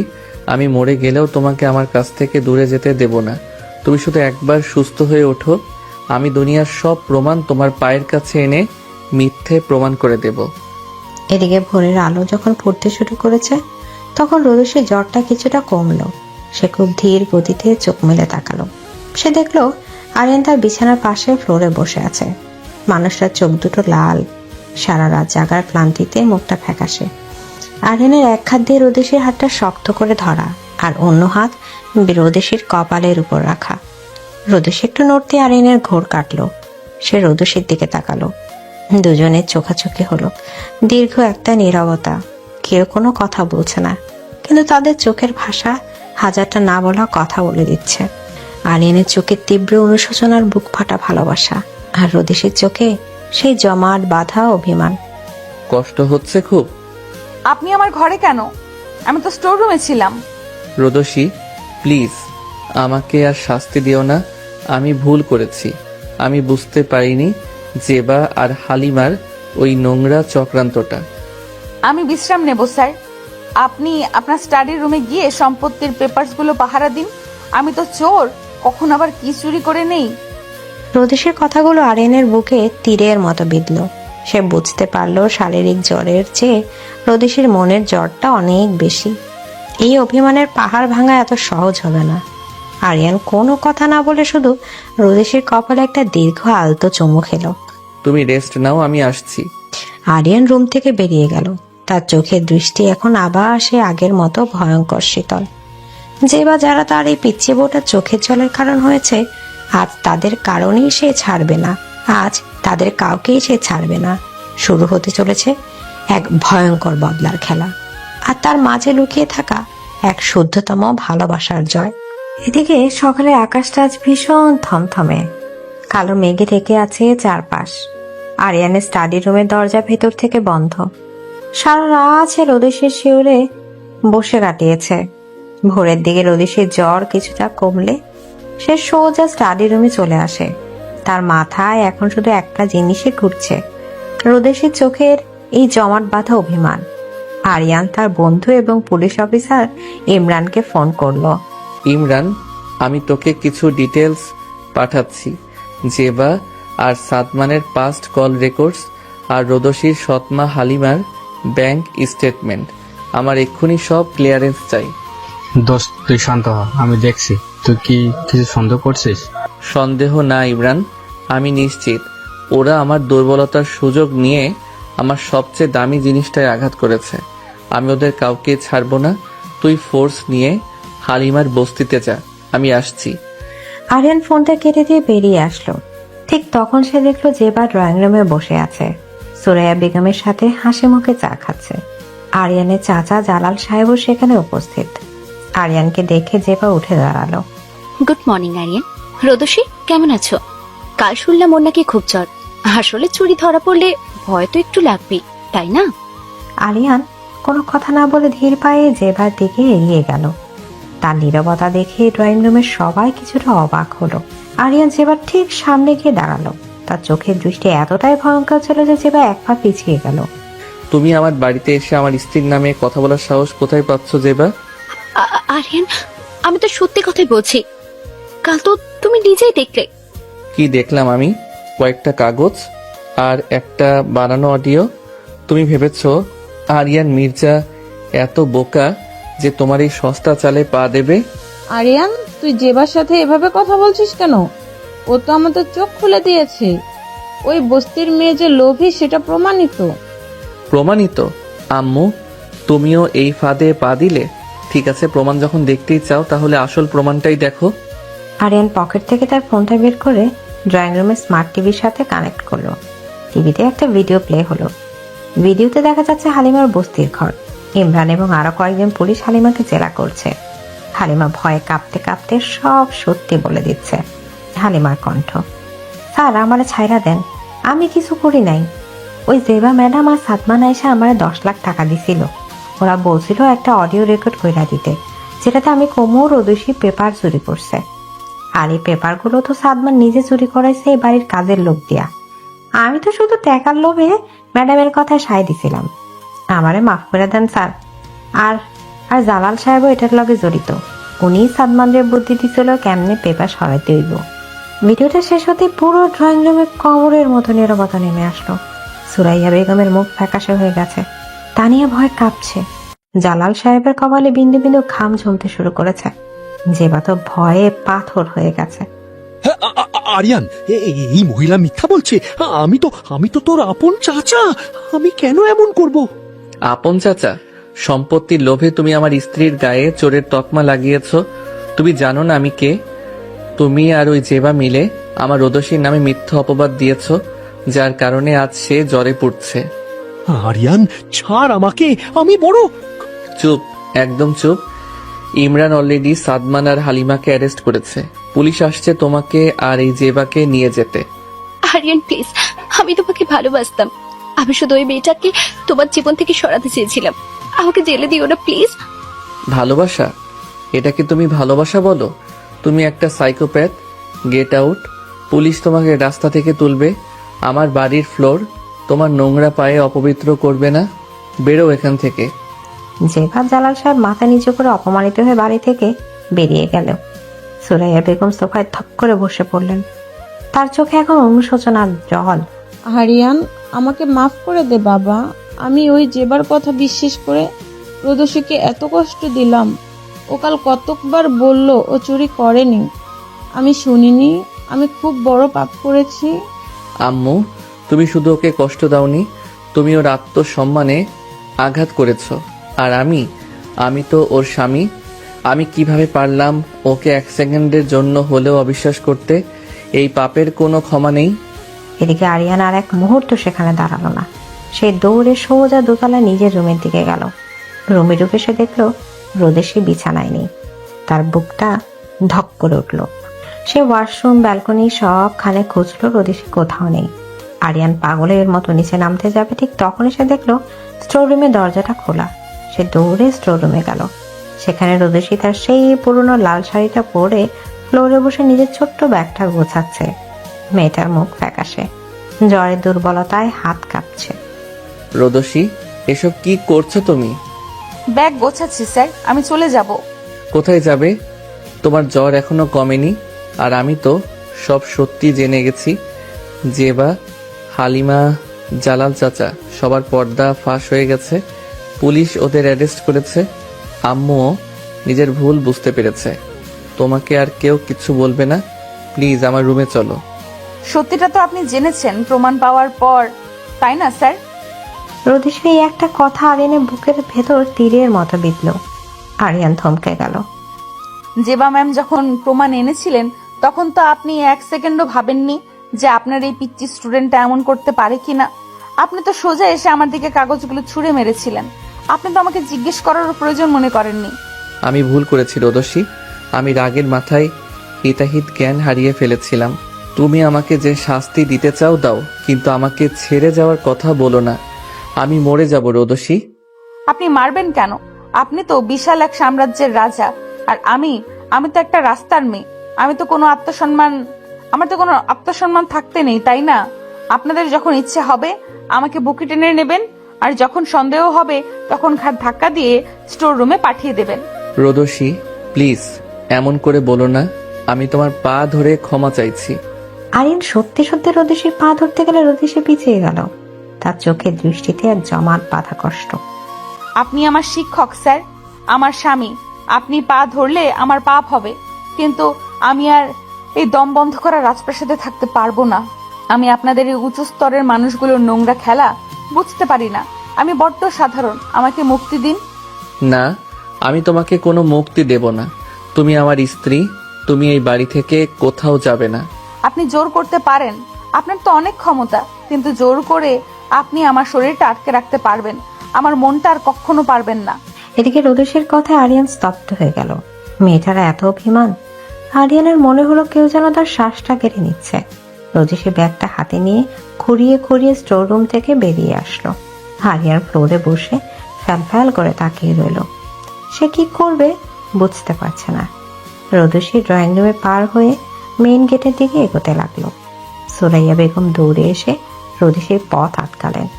মা রোদসী, আমাকে ক্ষমা করে দে, আমি অন্ধ হয়ে গিয়েছিলাম। তুই যাস না মা, আরিয়ান মরে যাবে তোকে ছাড়া। আম্মু, আপনি তো আমাকে এই বাড়িতে এক মুহূর্ত দেখতে চাননি। আজ প্রমাণ পেয়েছেন বলে আমি ভালো হয়ে গেলাম। কাল যদি আবার কেউ কোনো প্রমাণ নিয়ে আসে, তখন তো আপনি আবার আমাকে চোর বলবেন। আমি গরিব হতে পারি আম্মু, কিন্তু আমারও একটা মন আছে, যে মনটা আজ মরে গেছে। এদিকে রোদেশি আর কারো কথার উত্তর না দিয়ে মেন গেট দিয়ে বেরিয়ে গেল। বাইরে তখন হালকা বৃষ্টি শুরু হয়েছে। আরিয়ান স্টোর রুম থেকে বেরিয়ে পাগলের মতো রোদেশির পিছু পিছু ছুটল। রোদসী দাঁড়াও। এদিকে রোদেশি গেট পার হয়ে রাস্তার দিকে হাঁটছে। তার পায়ের ব্যথা, সে ঠিকমতো হাঁটতে পারছে না, তাও সে থামছে না। আরিয়ান দৌড়ে গিয়ে রোদেশির সামনে দাঁড়ালো। তুমি এত জেদ কেন করছো? তোমার শরীর খারাপ, চলো ভেতরে চলো। পথ ছাড়ুন স্যার, আমি আপনার সাথে আর কোথাও যাব না। আরিয়ান কিছু বলতে যাবে, ঠিক তখনই একটা কালো রঙের ভ্যান দ্রুত গতিতে এসে তাদের সামনে ব্রেক কষলো। ভ্যান থেকে 4 জন মুখ ঢাকা গুন্ডা হাতে ধারালো রামদা এবং ছুরি নিয়ে নেমে আসলো। জালাল সাহেব পুলিশ আসার আগে পালিয়েছে এবং শেষ চাল হিসেবে আরিয়ানকে দুনিয়া থেকে সরিয়ে দেওয়ার জন্য এই ভাড়াটে খুনিদের পাঠিয়েছে। ওই তো আরিয়ান, জালাল ভাই বলছে ওরে আজ জানে মাইরা ফেলতে, কোপা ওরে। এদিকে আরিয়ান রোদেশিকে এক ছটকায় নিজের পেছনে আড়াল করে দাঁড়ালো। তার খালি হাত, কিন্তু চোখে কোনো ভয় নেই। রোদসী, তুমি ভেতরে যাও, দৌড়াও। স্যার না, ওরা আপনাকে মেরে ফেলবে। প্রথম গুন্ডাটা রামদা দিয়ে আরিয়ানকে কোপ মারতে আসলো। আরিয়ান দ্রুত সরে গিয়ে গুন্ডাটার হাত চেপে ধরে একটা ভয়ঙ্কর লাথি বসিয়ে দিল তার বুকে। গুন্ডাটা ছিটকে পড়লো, কিন্তু বাকি 3 জন একসাথে আরিয়ানের উপর ছাপিয়ে পড়লো। আরিয়ান দুর্দান্ত সাহসে তাদের সাথে লড়াই করতে লাগলো, কিন্তু সে একা আর ওরা 3 জন সাথে অস্ত্র। একটা গুন্ডা আরিয়ানের পিঠে সজোরে লাথি মেরে আঘাত করলো। আরিয়ান ব্যথায় হাঁটু গেড়ে বসে পড়লো। ঠিক সেই মুহূর্তে আরেকটা গুন্ডা একটা বড় ধারালো ছুরি বের করে আরিয়ানের বুকের বাদিকে সজোরে আঘাত করতে আসলো। আরিয়ান চোখ বন্ধ করে নিল, কিন্তু কোনো আঘাত লাগলো না। আরিয়ান চোখ খুলে যা দেখলো, তাতে তার সারা শরীরের রক্ত যেন বরফ হয়ে গেল। রোদেশি, সে পিচ্ছি ভীত রোদেশিটা আরিয়ানের সামনে এসে দাঁড়িয়েছে, আর গুন্ডাটা সেই ধারালো ছুরিটা রোদেশির পেটের ঠিক মাঝখানে গভীরে ঢুকে গেছে। ফিনকি দিয়ে রক্ত ছুটে আরিয়ানের মুখ আর সাদা শার্ট লাল হয়ে গেছে। গুন্ডাটা ভয় পেয়ে ছুরিটা রোদেশির পেট থেকে টেনে বের করলো। রোদেশির যন্ত্রণায় একটা অস্ফুষ্ট শব্দ বের করে আরিয়ানের গায়ের উপর ঢলে পড়লো। ততক্ষণে ইমরান পুলিশ ফোর্স নিয়ে সেখানে উপস্থিত হয়েছে। পুলিশের সাইরেন শুনে গুন্ডারা পালানোর চেষ্টা করলো, কিন্তু পুলিশ তাদের ধরে ফেললো। কিন্তু আরিয়ানের শেষের দিকে কোনো খেয়াল নেই। সে রোদেশির বুকে জড়িয়ে ধরে রাস্তার মাঝখানে হাঁটু করে বসে আছে। রোদেশির পেট থেকে গল গল করে রক্ত বের হচ্ছে। বৃষ্টি পানিতে সেই রক্ত মিশে রাস্তাটা লাল হয়ে যাচ্ছে। রোদসী! আরিয়ানের সেই গগন বিদারী চিৎকার বৃষ্টির শব্দকে ছাপিয়ে চারপাশের বাতাসকে যেন ভারী করে তুলল। সে কাঁপা কাঁপা হাতে রোদেশির পেটের ক্ষতটা চেপে ধরার চেষ্টা করছে, কিন্তু রক্ত কিছুতেই থামছে না। রোদসী, চোখ খোলো। রোদসী, তাকাও আমার দিকে। ইমরান, গাড়ি বের করো। আমার রোদসী। রোদসী খুব কষ্টে চোখ মেলে আরিয়ানের দিকে তাকালো। তার নিঃশ্বাস ছোট হয়ে আসছে। সে তার রক্ত মাখা চোট হাতটা বাড়িয়ে আরিয়ানের গালে রাখলো। বলছিলাম না স্যার, পিচ্চি স্টুডেন্ট হলেও আপনার এই বউটা আপনাকে বড্ড ভালোবাসে। তুমি এত বোকা কেন রোদসী? কেন আমার সামনে এলে তুমি? আমি যে তোমাকে ছাড়া মরে যাব, তোমার কিচ্ছু হতে দেব না আমি। প্লিজ কথা বলো। আমার তো কেউ নেই স্যার, আপনি তো আমার দুনিয়া। আপনার আপনার বুকে বড্ড শান্তি। রোদেশের হাতটা আরিয়ানের গাল থেকে খসে নিচে পড়ে গেল। তার চোখ দুটো ধীরে ধীরে বন্ধ হয়ে গেল। আরিয়ান স্তব্ধ হয়ে গেল। তার শ্বাস আটকে আসছে। প্রথমবার এই অহংকারী গম্ভীর আরিয়ান মির্জা রাস্তার মাঝখানে বসে অসহায় বাচ্চার মতো হাউমা করে কাঁদতে লাগলো। না রোদসী, আমাকে ছেড়ে যেও না। আমি তোমার সব অভিমান ভেঙে দেব। শুধু একবার তাকাও রোদসী। সুরাইয়া বেগম, ফাহাদ সবাই দৌড়ে এসে রাস্তায় এই দৃশ্য থেকে স্তব্ধ হয়ে দাঁড়িয়ে পড়ল। আরিয়ান নিজের স্ত্রীর নিথর দেহটা বুকে জড়িয়ে ধরে আকাশের দিকে তাকিয়ে এক ভয়ঙ্কর আর্তনাদ করতে লাগলো। তার কান্নায় আজ আকাশটাও যেন আরো বেশি করে অঝোর ধারায় কাঁদতে শুরু করেছে। এদিকে হাসপাতালের করিডোরটা অদ্ভুত এক নিস্তব্ধতায় ডুবে আছে। অপারেশন থিয়েটারের দরজার ওপর লাল বাতিটা জ্বলছে। সে বাতির দিকে পরক্ষীণ দৃষ্টিতে তাকিয়ে ফ্লোরে বসে আছে আরিয়ান। তার সাদা শার্টটা রোদেশির রক্তে পুরোপুরি ভিজে লাল হয়ে শক্ত হয়ে গেছে। হাতের তালুতে তখনও লেগে আছে রোদেশির রক্তের দাগ। যে মানুষটার একটা ধমকে পুরো কলেজ কাঁপতো, আজ সেই আরিয়ান মির্জা একটা অসহায় শিশুর মতো ফ্লোরে বসে ফুপিয়ে কাঁদছে। ভাইয়া প্লিজ একটু ওঠো, ফ্লোর থেকে ওঠো। ভাবের কিছু হবে না, ডক্টর তো আপ্রায়ণ চেষ্টা করছেন। ও এত বোকা কেন ফাহাদ? আমার মতো একটা পাষাণ মানুষের জন্য ও নিজের জীবনটা কেন দিতে গেল? আমি তো ওকে শুধু কষ্টই দিয়েছি। আমি ওকে বিশ্বাস করিনি। আমি ওর চোখের পানি দেখেছি, তাও ওই যেবার কথায়। আমি মরে কেন গেলাম না ফাহাদ? ভাইয়া নিজেকে দোষ দিও না, তুমি তো জানতে না ওরা এতটা নিজ হতে পারে। ঠিক সেই মুহূর্তে সেখানে দৌড়ে আসলো পুলিশ অফিসার ইমরান। তার চোখে মুখে রাগের ছাপ। আরিয়ান তুই শান্ত হ দোস্ত, আমি সব ক্লিয়ার করে দিয়েছি।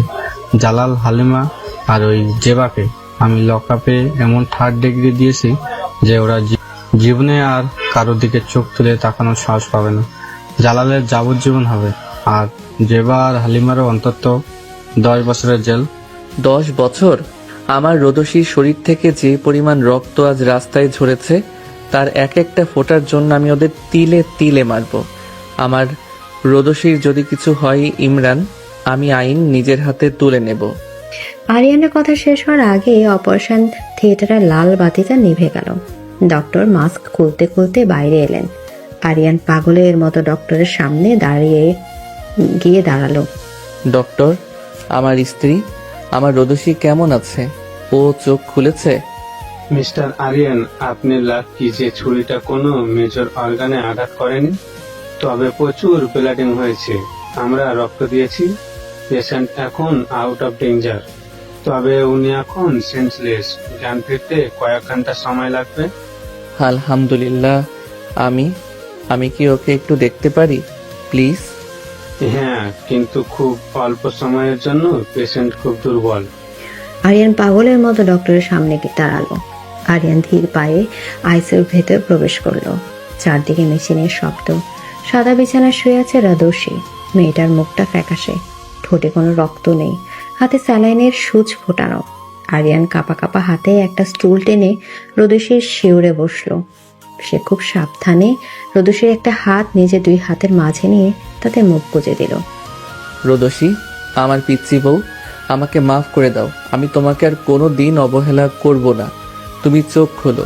তোমার এই অহংকারী স্বামীটা তোমার কাছে হেরে গেছে রোদসী, পুরোপুরি হেরে গেছে। কয়েক ঘন্টা পর রোদেশীর চোখের পাতা সামান্য কেঁপে উঠল। সে খুব ধীরে ধীরে চোখ মেলে তাকালো। তার পুরো শরীর ব্যথায় টনটন করছে। সে চোখ খুলে দেখলো তার হাতটা ধরে আরিয়ান ফ্লোরে বসে আছে। আর মানুষটার চোখ দুটো ফুলে লাল হয়ে আছে। স্যার! রোদেশীর কণ্ঠ শুনে আরিয়ান চমকে মুখ তুলল। রোদেশী চোখ খুলতে দেখে আরিয়ানের বুকের ওপর থেকে যেন একটা বিশাল পাথর নেমে গেল। রোদসী, তুমি ঠিক আছো? ব্যথা করছে খুব। আমি ডক্টরকে ডাকবো? আপনি এত কাঁদছেন কেন? আপনার মতো রাগী প্রফেসরের চোখে তো জল মানায় না। আর কোনো রাগী প্রফেসর নেই রোদসী। এই আরিয়ান এখন শুধু তোমার পাগল প্রেমিক। তুমি কেন এমন করলে? কেন আমার সামনে এলে? আমি যদি আজ তোমাকে হারাতাম আমি কি নিয়ে বাঁচতাম? আমি তো বলেছিলাম আমার তো কেউ নেই, আপনি আমার সব। আমি আমার সবটুকু হারিয়ে ফেলতে চাইনি। আপনি ঠিক আছেন তো স্যার? আপনাকে তো মারেনি ওরা? তুমি এখনো আমাকে স্যার ডাকছো? আমি তোমাকে বলেছিলাম না আমাকে স্যার না ডাকতে? তাহলে কি বলে ডাকবো? যা খুশি ডাকবে, অধিকার নিয়ে ডাকবে। আজ থেকে তোমার সব জেদ, সব পাগলামি আমার কাছে শিরোধার্য। ঠিক তখন দরজার কাছে এসে দাঁড়ালেন সুরাইয়া বেগম এবং মির্জা সাহেব। সুরাইয়া বেগমের দু চোখ বেয়ে জলের ধার নামছে। তিনি ধীর পায়ে রোদেশের বিছানার কাছে এলেন। আরিয়ান কিছুটা সরে দাঁড়ালো। রোদসী মা, আমাকে তুই ক্ষমা করে দে। আমি একটা অন্ধ অহংকারী মহিলা। আমি তোর আসল রূপটা দেখতে পারিনি। তুই আমার ছেলেকে শুধু বাঁচাসনি, আজ তুই আমার মাতৃত্বকে বাঁচিয়ে দিয়েছিস। আমাকে কি তুই ক্ষমা করতে পারবি মা? আম্মু, আম্মু এ কি করছেন? আপনি তো আমার মায়ের মতো। আপনি আমার পায়ে হাত দেবেন না, আমার খুব পাপ হবে। তুই সত্যি একটা দেবী। আরিয়ান ঠিকই বলেছিল, তুই এবারের লক্ষ্মী। তুই তাড়াতাড়ি সুস্থ হয়ে চল মা, আমি নিজে তোকে বরণ করে নিব। রোদেশের চোখ দিয়ে জ্বর গড়িয়ে পড়ল। এতদিনের সব অপমান, সব কষ্ট যেন আজ এক নিমিষে ধুয়ে মুছে গেল। রোদসী এখন পুরোপুরি সুস্থ না হলেও হাঁটাচলা করতে পারে। তাকে আজ হাসপাতাল থেকে রিলিজ দেওয়া হয়েছে। আরিয়ান তাকে কোলে করে পুরো বাড়ি পার হয়ে নিজের রুমে নিয়ে আসলো। রোদসীকে খুব আলতো করে বিছানায় শুয়ে দিয়ে সে দরজাটা লক করে দিল। আপনি আমাকে এইভাবে কোলে করে আনলেন কেন? সবাই তো নিচে দেখছিল। তানিয়া ভাবি তো হেসেই কুটি কুটি। হাসলে হাসুক, আমার বউকে আমি কোলে করে আনবো, তাতে কার কি? তানিয়ার তো এখন শিক্ষা হয়ে গেছে, সে আর জীবনেও তোমার সাথে লাগতে আসবে না। তা ঠিক, কিন্তু আপনি যে গত 7 দিন ধরে কলেজের অ্যাকাউন্ট সব ল্যাপটপে বসে হাসপাতাল থেকে করলেন, এবার তো কাজে যেতে হবে। আমি তো এখন ঠিক আছি। আমার এখন আর কোনো কাজে মন নেই রোদসী, আমার শুধু তোমার কাছে থাকতে ইচ্ছে করে। আরিয়ানের কথায় রোদেশের গাল দুটো লাল হয়ে গেল। সে চোখ নামিয়ে নিল। আরিয়ান ধীরে ধীরে রোদেশের মুখের উপর থেকে অবাধ্য চুলগুলো সরিয়ে দিল। তার হাতের উষ্ণ স্পর্শে রোদেশী কেঁপে উঠল। তুমি এখনো আমাকে ভয় পাও রোদসী? ভয় পাবো কেন? তাহলে আমার দিকে তাকাচ্ছ না কেন? রোদসী ধীরে ধীরে মুখ তুলে আরিয়ানের দিকে তাকালো। আরিয়ানের সেই গম্ভীর রাগে মুখটা আজ অদ্ভুত এক স্নিগ্ধতায় ভরে আছে। সেই চোখে এখন শুধু একরাশ তৃষ্ণা আর ভালোবাসা। আরিয়ান রোদেশের আরো কাছে এগিয়ে আসলো। রোদেশের বুকটা ধক করে উঠল। আরিয়ান নিজের এক হাত রোদেশের কোমরের কাছে রাখলো, তবে খেয়াল রাখলো পেটের ক্ষতে যেন কোনো চাপ না পড়ে। অন্য হাত দিয়ে সে রোদেশের চিবুকটা আলতো করে ধরল। তুমি আমাকে ক্ষমা করেছো তো রোদসী? ওই যে স্টোর রুমের অন্ধকারে আমি তোমাকে ঠেলে দিয়েছিলাম, সেই অভিমানটা কি এখনো বুকে জমে আছে? অভিমান তো তখনই ভেঙে গেছে যখন আপনি আমার জন্য রাস্তার মাঝখানে পাগলের মতো কাঁদছিলেন। আমি তো শুধু একটু ভালোবাসা চেয়েছিলাম। শুধু একটু ভালোবাসা দিয়ে আমি তোমাকে ছেড়ে দেব ভেবেছো? আমি তোমাকে আমার সবটুকু দিয়ে ভালোবাসবো রোদসী, এতটা ভালোবাসবো যে তুমি আমার প্রেমে শ্বাস নিতেও ভুলে যাবে। আরিয়ানের কথাগুলো রোদসীকে যেন মাতাল করে দিল। আরিয়ান ধীরে ধীরে তার মুখটা রোদসীর মুখের একদম কাছে নিয়ে গেল। রাদসী এবার আর ভয়ে পিছিয়ে গেল না। সে চোখ বন্ধ করে আরিয়ানের এই অধিকারটুকু মেনে নিল। আরিয়ান রোদসীর ঠোঁটের নিজের ঠোঁট ছুঁয়ে দিল। খুব আলতো, খুব নরম একটা চুমু। রাদসীর শরীরটা কেঁপে উঠল। সে নিজের ছোট ছোট 2 হাত দিয়ে আরিয়ানের শার্টের কলার শক্ত করে খামচে ধরল।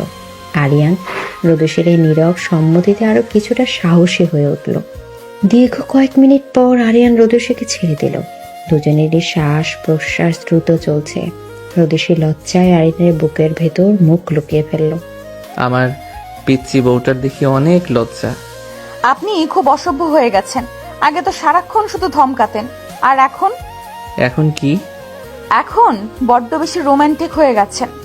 আমি তো ভাবতেই পারছি না এই সেই আরিয়ান স্যার। মানুষের জীবনে যখন একটা সত্যিকারের ভালোবাসার মানুষ আসে তখন সে এমনিতেই বদলে যায়। তুমি আমাকে বদলে দিয়েছো রোদসী। আমার ওই ছকে বাঁধা নীরস জীবনে তুমি রঙের ছোঁয়া লাগিয়েছো। রোদসী আরিয়ানের বুকের ভেতর থেকে মাথা তুলে তার দিকে তাকালো। আমি আপনাকে অনেক ভালোবাসি আমি তোমাকে তোমার থেকেও বেশি ভালোবাসি আমার পিচ্ছি বউ। আরিয়ান রোদসীকে নিজের দুই বাহুর মাঝে শক্ত করে জড়িয়ে নিল। রোদসীর মনে হলো জীবনের সমস্ত ঝড়, সমস্ত ষড়যন্ত্র আর অভিমান যেন এই বিশাল বক্ষ পিঞ্জরের ভেতরে সে চিরতরে শান্ত হয়ে গেছে। বাইরে তখন চাঁদের আলো জানালার পর্দা ভেদ করে ঘরের ভেতর এসে পড়ছে, আর সেই স্নিগ্ধ আলোয় দুজন অসমবয়সী মানুষের শুদ্ধতম ভালোবাসার একটা নতুন অধ্যায় পরিপূর্ণতা লাভ করলো। প্রিয় দর্শক বৃন্দ, ভিডিওটি দেখার জন্য অনেক অনেক ধন্যবাদ। আমাদের এই ভিডিওটিতে একটি লাইক দিলে আর আমাদের এই ছোট্ট চ্যানেলটিকে সাবস্ক্রাইব করে আমাদেরকে সাপোর্ট করলে আমরা নতুন নতুন ভিডিও আপলোড করার অনুপ্রেরণা পাবো। আমাদের চ্যানেলটি সাবস্ক্রাইব করে আমাদের সাথে জুড়ে থাকুন এবং এইরকমই ভিডিও দেখতে থাকুন। ধন্যবাদ।